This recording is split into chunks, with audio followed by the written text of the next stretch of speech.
simulcast on 101.9 Oshkosh FM radio.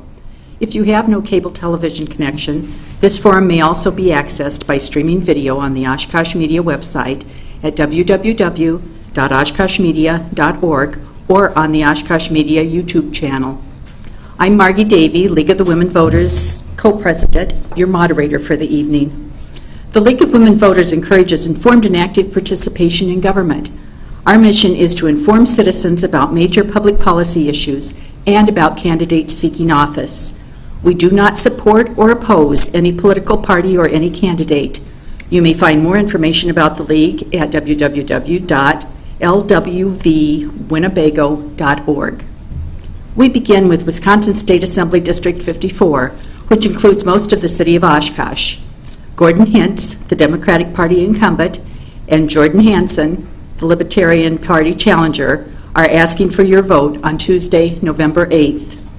Joining me on the panel for this forum are League member Kathy Propp and Oshkosh North High School community student Brian Jansen.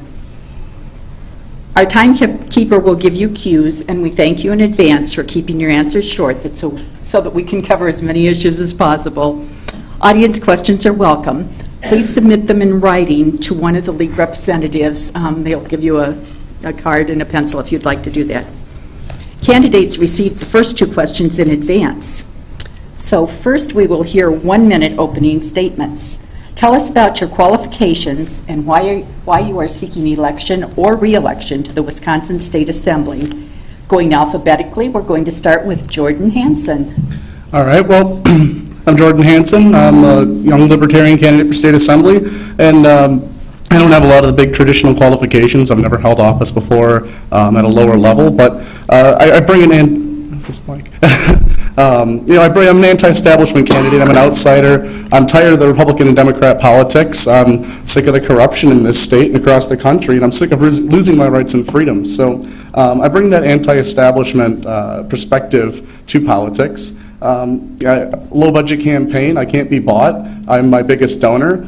And 4 terms and I'm done. I won't be a career politician. I don't want to be there for a very long time. I think Madison kind of sucks, to be honest, and I don't want to be in that position any longer than I have to be. So that's what I bring to the table.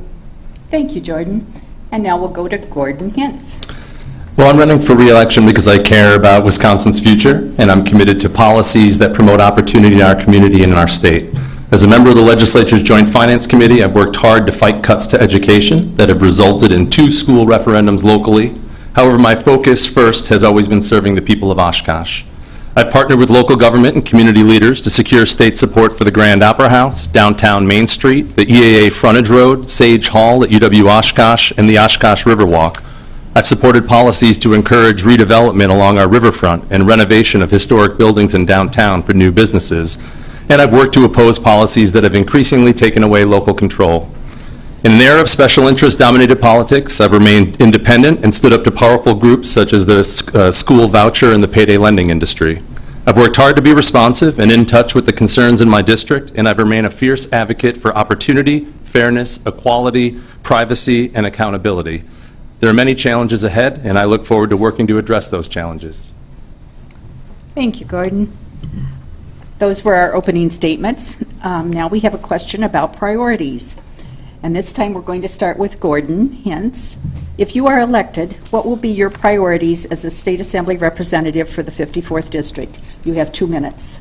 Well, if I'm serving on the Joint Finance Committee again, I'm going to be working to support a budget that invests in public education so school districts like Oshkosh won't be forced to vote to raise their property taxes to maintain school quality. I will be working to join the 39 other states in the country that increased funding for higher education to increase future opportunity while working to address the student debt crisis that's hurting our state's growth. I'll be working to stop regressive tax cuts like the one that Republicans passed last year that gave just 11 people a $21 million tax cut, each of them who already earn over $35 million a year. I'll be working to accept the Medicaid expansion funding, which would save taxpayers $360 million over 2 years while providing affordable health insurance to more than 80,000 residents. I'll be fighting against the harmful changes proposed for the long-term care of our frail, elderly, and developmentally disabled, like the ones I worked to successfully defeat last session. And I'm increasingly concerned about the shortage and working place conditions that our state workers in our correction system and at Winnebago Mental Health are dealing with. We have staff working forced overtime, a 16-hour shift, going home for 8 hours, only to come back and work forced overtime for another 16-hour shift. This is unacceptable, it's dangerous, it's expensive, and it needs to be addressed by our state.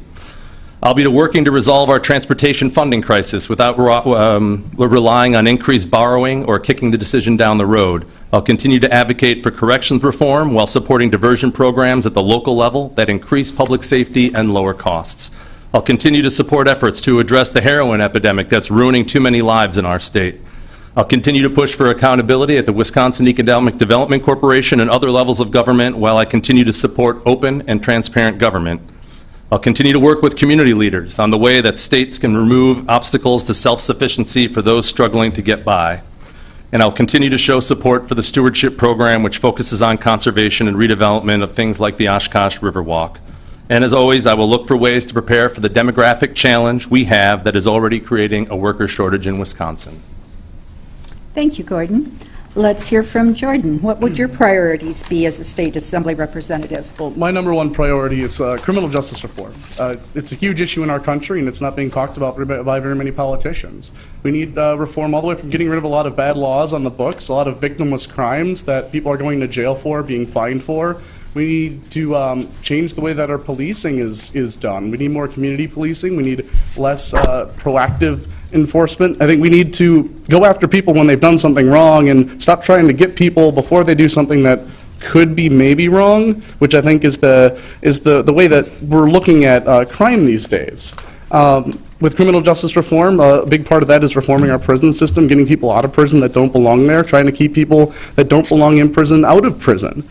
Things like drug possession. Those people don't belong in prison. Those are victimless crimes, and at the very least, they should only be getting slaps on the wrist for these things. Beyond criminal justice reform, a big thing is marijuana legalization. That's another big issue that I'm pushing. It's about time that we get past this taboo about marijuana. Fighting for lower taxes. I want to fight for lower taxes and balanced budgets. I'm not going to cut taxes or try to cut taxes recklessly without decreases in spending. I want to fight cronyism as well. No loopholes for anybody. I want to fight taxes across the board, but I don't want anybody getting special treatment or special privileges. Last big thing is abolishing corporate welfare. Part of that is the tax loopholes and things like that, but the big thing that really bothers me is the Wisconsin Economic Development Corporation. He touched on it briefly. He wants to control it. I want to abolish it. It shouldn't exist. Corporations shouldn't be getting taxpayer dollars for free, no matter how many jobs they create. Thank you, Jordan. Okay, now it's time for opponent questions, which means that you may ask one question of your opponent about a state public policy issue. This is intended to be a dialogue, so you both have a chance to rebut and exchange views. There will be 1 minute per response, and we're going to start with Jordan Hansen asking a question of Gordon Hintz. It'll go question, answer, rebuttal, response. Okay? All right. If well, in the next legislative session, marijuana legalization bill were to come up for vote, legalization at 18 years of age with a tax no higher than 8% in addition to the 5% sales tax. No other major regulations beyond that. Would you vote for it, yes or no? Well, I've supported both medicinal marijuana and decriminalization of marijuana in Wisconsin, and I've been disappointed that the federal government classified marijuana as a Schedule I drug. I think that the discussion isn't as simple as a yes or no, because we need a better discussion that it's not just a trade-off between incarceration versus legalization. I'm certainly open to the idea of considering legalization, but I think it has to be on terms that we understand and understanding of the public health consequences, of which there are some. There's always a decision when you normalize something through legalization, and I think it's a balancing act that we want to make sure we get right. Voters in Ohio had a chance to support legalization and chose not to because they saw that big business was moving in and they were going to have sort of a corporate style regulation of their marijuana industry, and voters there rejected it, despite the fact that I think there is a majority who probably support legalization. So I appreciate hypotheticals. I can tell you with the current legislature and governor that you supported 2 years ago, it's not going to happen. Would you like to say something, Jordan? Well, you know, one of the things I said was that no major regulations otherwise. You talked about in Ohio, they didn't like the potential of big corporate regulations and things like that. I don't like those things either. I think that it should be mostly a mom-and-pop shop distribution style. I don't think we should have big corporations controlling the market as much as possible, and I certainly don't think they should be able to lobby for regulations, and that's one of the reasons why I fight a lot of big regulations, because generally the people lobbying for them are the people that are trying to benefit from them. So I guess I just don't understand the regulation aspect of it, or why you're opposing it based on regulations. Did you have anything to add, Gordon? Well, again, usually the votes are about, the reason we have hearings on things is because there are details in every proposal. And even with the industry in some of the states that didn't have the Ohio model, they're sort of swooping in and crushing the mom-pop shops. So, there are a number of things to consider, and maybe the straight up, the vote would go, but I just think, beyond what kind of model we have, if we were to pursue legalization, there are a lot of things that, prevention is the #1 key we've seen with both tobacco and alcohol, and, we can go about the merits of what the health impacts are, but I think there's ways that we can accomplish the challenges we have to incarceration, both with decriminalization, which is already happening in a lot of areas because it's simply not a priority. Okay, thank you both.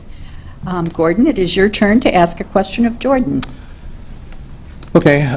Well, since taking office, I've been, active in leading the fight against the predatory payday loan industry. The industry preys on a lot of those in poverty, takes an estimated $200 million each year in high interest charges and fees, while charging over 500% or more. Oftentimes, people end up paying more than the amount they originally borrowed. Do you believe there is a role for government to regulate this industry, and how would you support doing it? No, I don't believe there's a role in government to regulate this industry. No. Any response to that? Well, I'll just say, oftentimes as a result, people lose their homes. Government services have to come in. County emergency management, others come in as a result of these things. So this is an example where the lack of regulation erodes our communities. I was just at a thing today with the community stakeholders on how we could improve the self-sufficiency of individuals struggling to get by, when sometimes their only access to credit is access to bad credit under conditions that set them up to fail and continue to pushes them into poverty and stresses the other government resources that we have. So the lack of regulation in this case is costly to taxpayers, it's costly to our communities, and has an impact. And so it's one of those examples where I think that there is a positive role for government to come in when you've got a private market that has a model that is based on profiting off of people in desperate situations. Well, I think what they're profiting off of is people making irresponsible decisions, and people should be held accountable for their own actions. If you get a bad loan with very bad credit, you don't have a way to pay that back, that's your problem. You chose to do that.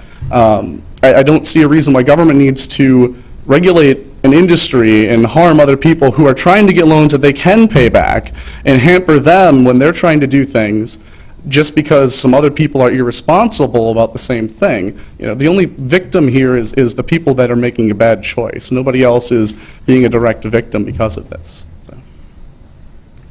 Okay, thank you both for your thoughts on that. Now we're going to take questions from the panel and the audience. We're going to have Ryan ask the first question of Jordan. Okay. So, Jordan, veterans' benefits and well-being have become a major debate in Wisconsin, with organizations like the VA becoming very criticized. What are the biggest issues surrounding veterans, and what is your strategy to defeat those issues? Well, I think the biggest issue around veterans is that we're making way too many of them, but that's an issue for to ask the congressman candidates. But yeah, issues with funding for VA is a huge problem. They fought for our country, they signed up, and I think they should get the benefits that we promised them. I realize it's hard to come up with some of this funding. We've had a lot of problems with legislatures at the federal and state level taking money out of budgets they shouldn't have. But we should be trying to find ways to fund these things. I guess I don't really other answer to that. I mean, they should get the benefits that they fought for. Okay, Gordon? It's been really disappointing to hear what's happened to the Department of Veteran Affairs the last few years. Earlier, I mentioned the challenge that we have with state employees where we're short at Winnebago and in our correction system. It's the same case with our veterans home at King. We're short employees. They can't meet the standard of care that's there. There's incidences of neglect. They're often overworked. And it's a real challenge given that we're having a worker shortage in a lot of public and private industries. So one of the things we're going to need to do is try to find a way to incentivize, recruit, and pay and compensate people enough to fill those actual positions. I think it's disappointing to see that they've been skimming money away from our Veterans King home to pay for what has really become a bloated bureaucracy at the Department of Veterans Affairs. That has grown over the last 5 years and is much bigger than states like Minnesota. And lastly, I think we need to do more to beef up our county veteran service offices like we have here in Oshkosh, which is usually the first resource for veterans when they need the assistance that, when they need assistance. Okay, thank you. Kathy, you have a question? I want to follow up on that. It's an audience question, which asks what's right and what's wrong with the Veterans Administration in Wisconsin. We've heard what you think is wrong. Is there anything going right? What are we doing well with veterans in Wisconsin? Yeah, so one of the things that I mentioned at the end of that question was the county veteran service officers.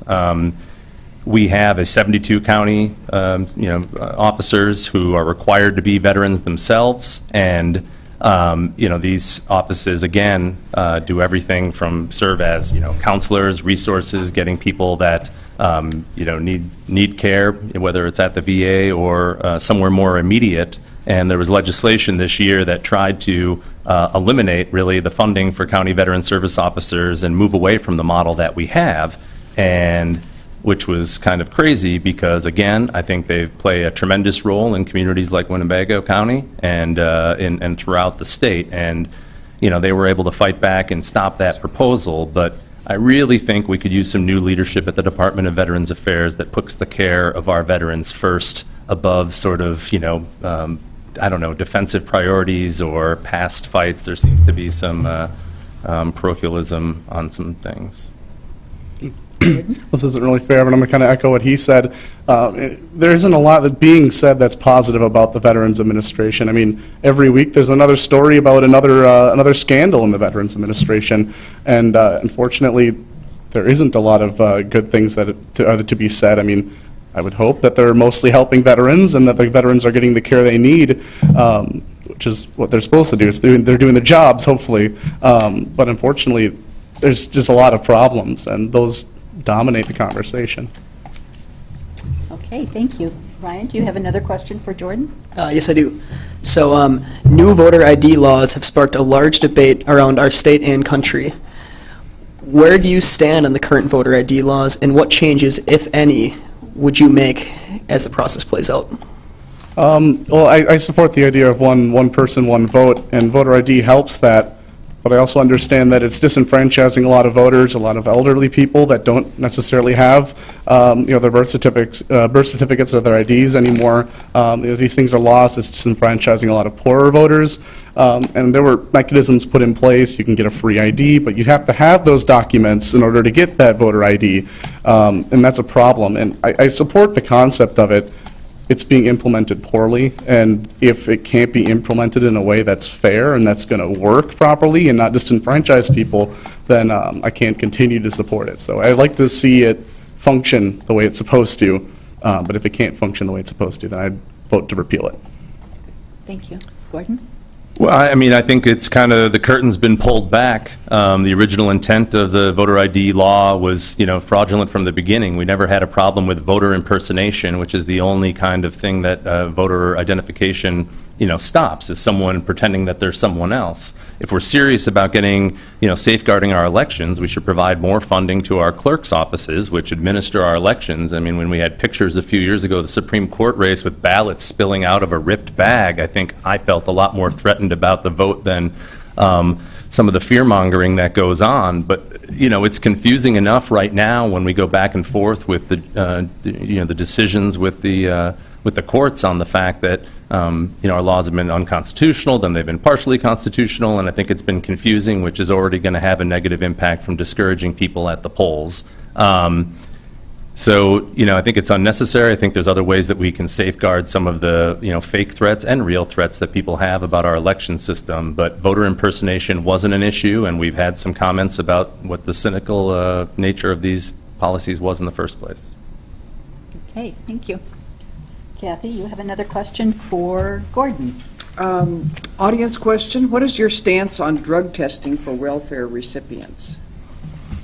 I'm opposed to drug testing for welfare recipients. In the states that have done it, it's been incredibly expensive with very little return. I think it is demeaning, it is humiliating. I think many of the people who find themselves in our welfare system are people who did not choose to end up there, but ended up there through some misfortune, and this idea that we're going to brand them all as drug users and humiliate them and make them go with that stigma, I think is the wrong way to go. In the states like Florida, I know, that did require the drug testing, the cost was overwhelming and the rate of use was below what non-welfare recipients is. Okay, Jordan. I agree with the principle of it. If you can afford drugs, then you should be able to afford food. But it is way more expensive than the savings that are generated from it. And so for that reason, I oppose it. Thank you. Okay, Ryan, you have a question for Jordan. Yes. So according to the Wisconsin Government Accountability Board, only 8.5% of registered voters are in the 18 to 24-year-old age group. What message would you send to this age group that voting is important? Well, I can understand. I'm in that age group, and I can understand looking at our politics, especially at the federal level, but even at the state level, and being really feeling down about it. We're very underrepresented. I'm one of very few candidates that are in that age group in the state. Obviously, there are none at the federal level, and it can be really discouraging because, on issues like marijuana, that age group vastly supports legalization, and yet older voters are holding it back. What I want to tell them is to continue fighting because it's important. I think we will have change eventually, but if they give up now and if they quit now, in 10 years from now, when we're the dominant age group in politics, 15 years from now, they're not going to get anything done. They're all going to be at home. They're not going to care. They're not going to be paying attention. They're not going to be in the streets fighting for what's right. So they need to get involved now because I think the future is going to be brighter. Gordon? Well, I think that they need to realize, their power. Even in my time in office, I've seen younger generations get involved. We've seen changing perceptions on everything from same-sex rights to marijuana policy, and that's largely been driven by more open-minded, younger people who've kind of changed, minds throughout other generations. One of the things that I always try to harp on is the fact that our policies and the decisions, especially made in Washington, are disproportionately tilted to the people who vote. That's why Social Security, Medicare are such big issues, and voting is your sort of buy-in to try to get accountability of your legislators and members of Congress. And I always say that, if you're not at the table, you're probably on the menu. And that's why we see things like cuts to our higher education system, because there's really no accountability when the lowest voting demographic tends to be those who are in college. That being said, I think things like student debt reform are important, especially not just for students, but also graduates that are unable to do things like buy a new home because they have such big amounts of debt. Okay. Kathy, you have another audience question? I do.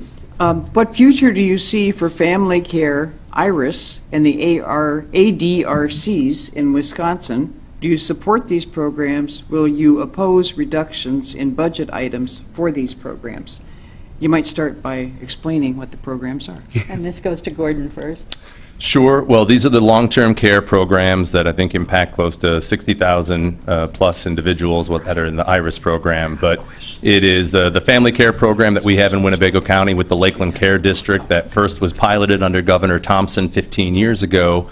as a way to better manage our long-term care for the frail elderly and the developmentally disabled. And this innovative program really focused on the quality of care while giving people the level of service they need. Sometimes it was someone just needed help once a day, sometimes people needed more acute care, but it was a way to maximize our resources while giving people the ability to live and work independently. And it had been an incredible success and a national model. And then in the last budget, the governor proposed moving it just out of everything that we've worked 15 years to for-profit insurance companies, scaring people, looking at very little information or dismantling. The Department of Health Services said they had nothing to do with the writing of this bill. I think it was written by United Health.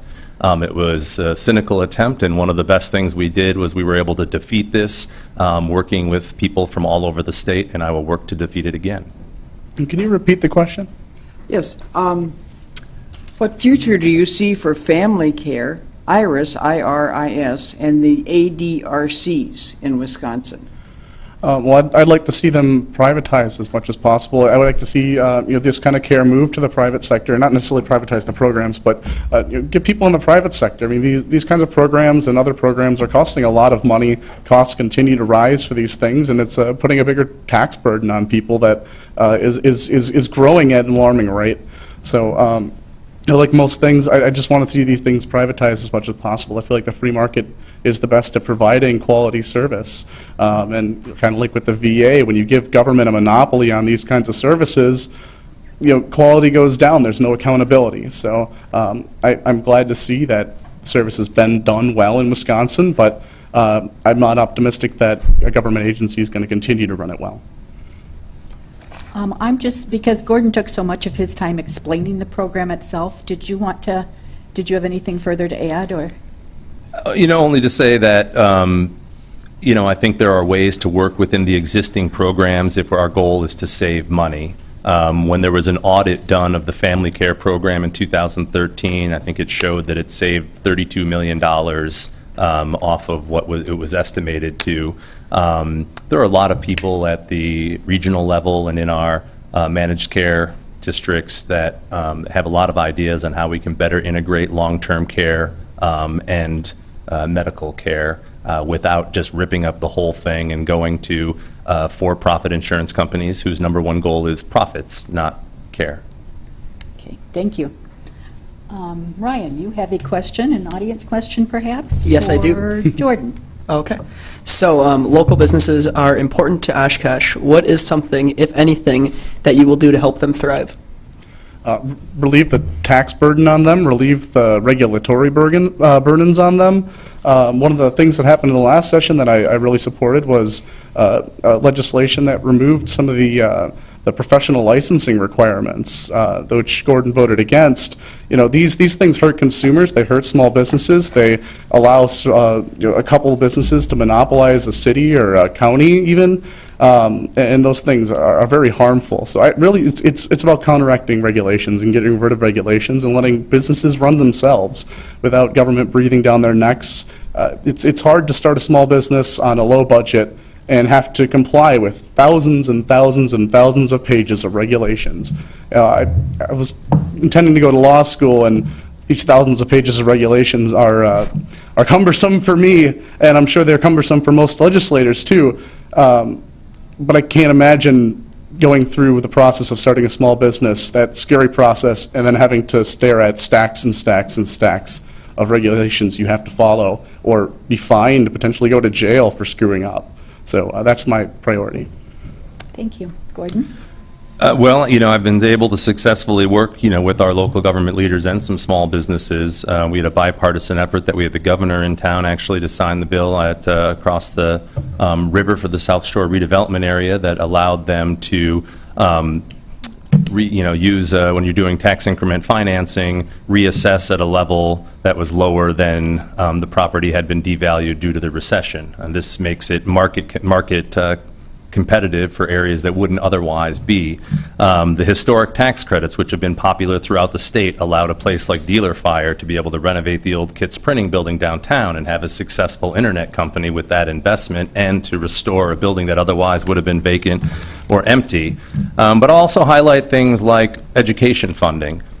because if we continue to cut K-12 funding and it's put in the hands of a community to be able to vote to raise property taxes, that's going to also have a negative impact on local businesses out there. So that's one thing that we can do to hopefully relieve that.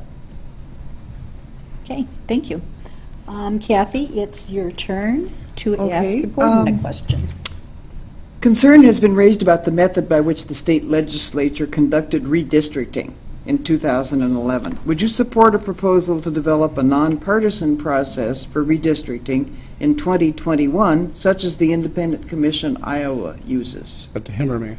That goes to Gordon first. Absolutely. In fact, I have been a co-sponsor of legislation in the past, even before 2010, to do independent, nonpartisan redistricting for that. If you want to know part of the reason Wisconsin looks like it does right now, look no further than what is in a court case right now, and our current districts very likely will be struck down by the federal courts after the election, and I don't know what that means, but for when we have another election or when they do this or they redraw the borders, but the way that our districts are stacked right now, it makes it very difficult. This is one of the few districts that's actually competitive on a partisan performance, and a lot of the other districts are simply not, and does not really matter in a lot of seats because there's really very little chance of those seats being competitive. And it's the same thing that's happened in congressional races around the country. So this may be one of the most important issues that doesn't get enough attention, but if we wanted to go to a place like Iowa or California where they've established these kind of districts and policies, I think you'd see a better democracy. Well, I would definitely support such a panel, but I would go a couple steps further, actually. It's 2016, it'll be 2021, and we have amazing computer technology, and I would much rather have one person push a button and tell a computer program to start and make the squarest district possible based on roads. Make them, they have to have the same population, and that's it. The computer doesn't know anything else. It doesn't know if you're Republican, doesn't know if you're Democrat. It doesn't care if this is a municipality or that municipality. Nothing, just square districts as square as possible, irrelevant of anything else. I don't want anybody touching it except the person that hit start. I don't see why we can't possibly do that in the technological age that we're in now. So that's what I would support, but I would support a nonpartisan panel as well.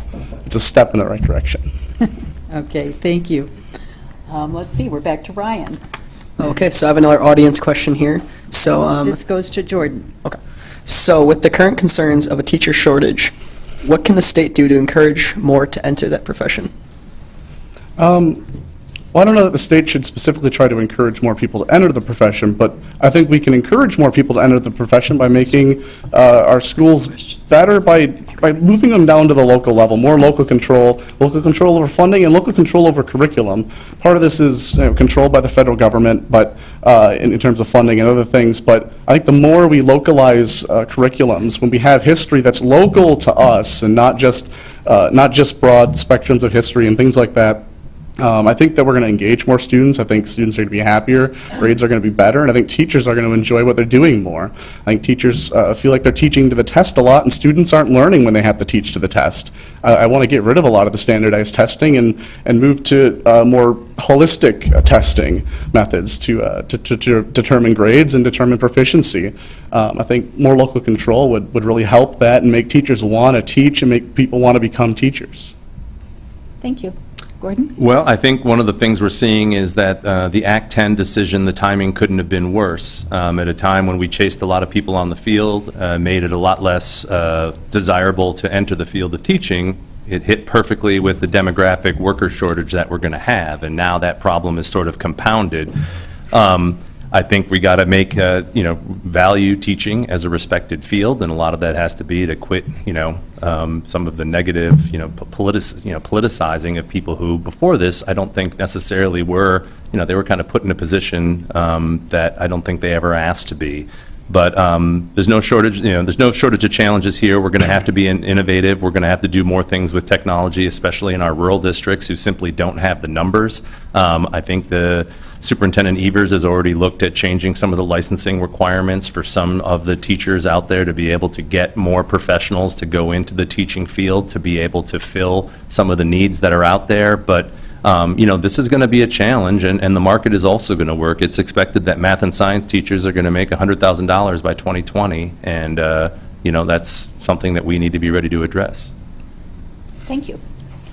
Okay, we're back to Kathy with a question for Gordon. Minimum wage in Wisconsin has been $7.25 an hour, the same since 2009. Milwaukee and Dane counties have voted to ask the legislature to raise that amount to $10.10. What is your position on a minimum wage increase?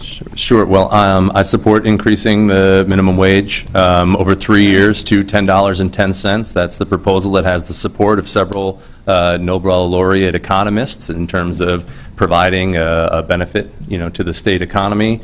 But one of the things that I think we really should look at, the last time they raised the minimum wage, they did something that I think was before I was in office. It was a compromise between Governor Doyle and the legislature, but they got rid of the local government's ability to have a different minimum wage. I think Madison and Milwaukee could probably survive, increasing the minimum wage to a level that we wouldn't want to, wouldn't be able to sustain in other parts of the state. And I think there'd be some advantage of having more of a regional market, for something like that when, where, statewide to a level that some are talking about, it wouldn't make as much sense. So, we're going to see wages rise just to the worker shortage that exists out there, but the 80% of the people that would benefit from a minimum wage increase are over the age of 35, and there'd be more than 250,000 people that would directly benefit. Okay, Jordan.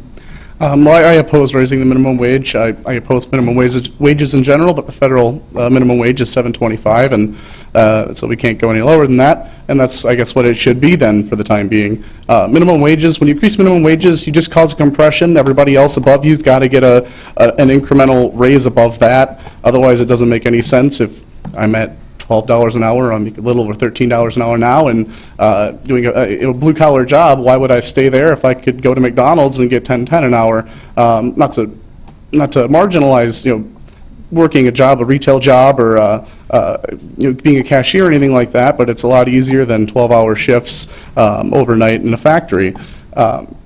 When we raise the minimum wage, we're just creating compressions, we're causing prices to go up, and that nullifies the wage increase in the beginning. What's the point of raising somebody's wage if they can't afford what they're buying anymore because prices went up?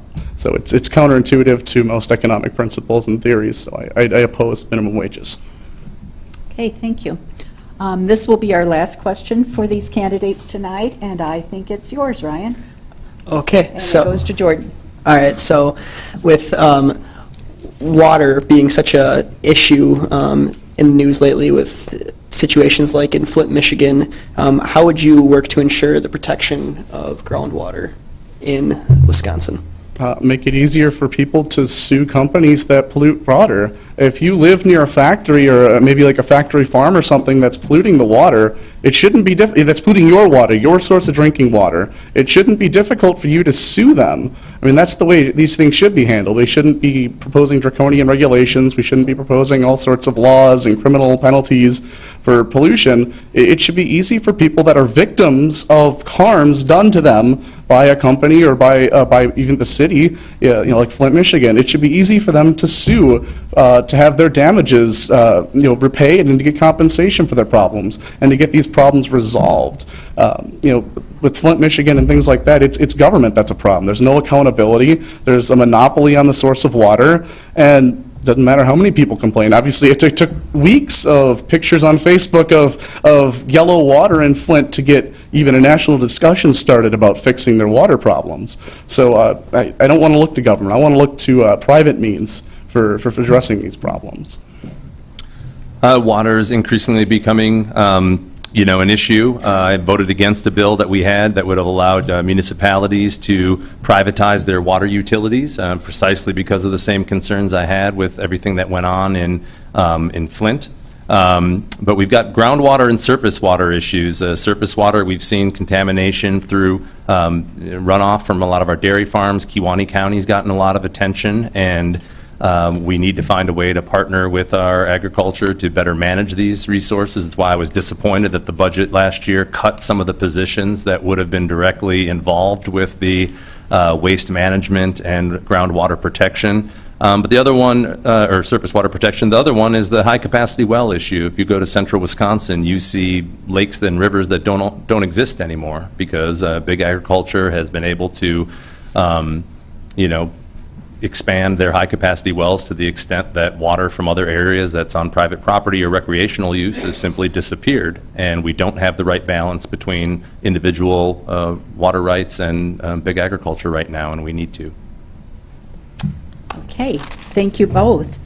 It's now time for closing statements. You'll each have 1 minute to make a closing statement, and we will start with Gordon Hintz. Well, again, thank you again for this opportunity. As a member of the Joint Finance Committee, again, I've worked hard to support policies that benefit the state while opposing policies that undermine opportunity. And again, my focus has always been on serving the people in Oshkosh. I recognize that it's a frustrating time in our state and country. Cynicism and frustration are high, people are polarized, and it's become increasingly difficult to inform and engage the broader public on the complicated challenges we face. In Wisconsin, too many decisions are being driven by special interest groups who've flooded our elections with campaign spending and whose goals are often contrary to the people in the state. It's important to hold government accountable, and democracy is not a spectator sport. I've done my best to be accessible, engaged, and responsive to the people I represent, and I'll work to support good ideas, oppose or work to improve policies that have a negative impact on our state. It's been an honor to serve the people of Oshkosh in the Assembly, and I remain motivated to work on behalf of people I represent each day. I'm asking for your vote on November 8th to continue to provide leadership you can count on. Thank you. All right, well, I'm the outsider going to Madison to shake things up. I want to fight corruption, I want to take names, and quite frankly, I want to make everybody in Madison hate me. Because if you make corrupt politicians hate you, you're doing something right. I think that, I'm going to fight for what's right. I'm going to fight based on principles, the guiding principles that guide my decision-making. And I'm going to do that and try to represent the 54th as best as I can.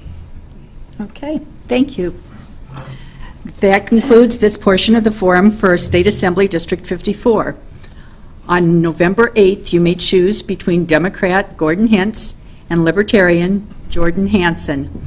Tonight, I'd like to give special thanks to Ryan Jansen for participating from North High, and we will resume in just a few minutes with 2 of the 3 candidates for the 6th Congressional District. Thank you.